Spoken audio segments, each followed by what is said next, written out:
Amid dropping temperatures, Kalamazoo nonprofits and community groups are working to ensure those without a home are not being left in the cold. News 8's Josh Sanchez with a closer look at those efforts. Tonight, volunteers were expected to scour Kalamazoo as part of a point-in-time count of people who are unhoused. But its rescheduling due to winter weather is an example of some of the harsh conditions expected later this week. Warm coffee and something to eat is bringing people out from the cold and into Westminster Presbyterian Church in Portage.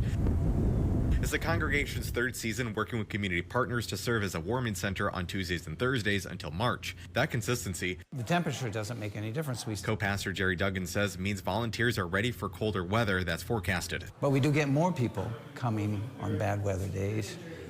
There are some folks who prefer just to hang out on the street during the day, but not in weather like this. He says the location gives people a quiet place to rest and warm up. Further, it's a way to connect with the community that others may quickly pass by. It feels like kind of a community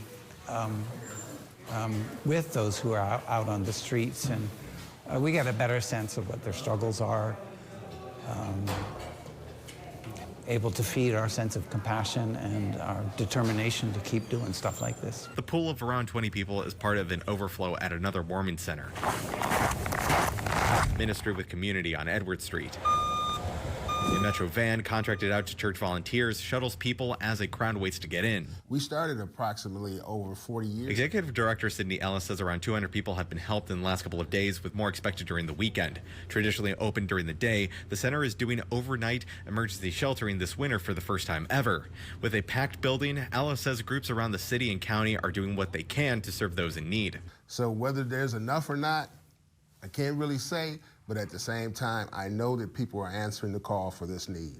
791 people were counted in the 2025 point-in-time count, an increase of 19% compared to the 2024 total, according to the Kalamazoo County Continuum of Care. Ellis says the issue of homelessness is more complex, with a greater need than what initially meets the eye. And a lot of people that we deal with, when people see them, they may not believe that they're homeless or in need of shelter. But it's not a way you look, it's in the situation that you find yourself in. That point-in-time count has been rescheduled to February 5th. Coming up at News 8 at 6, we'll take a closer look at how a mix of funding sources gave several nonprofits a boost ahead of the winter season. In Kalamazoo, Josh Sanchez, News 8.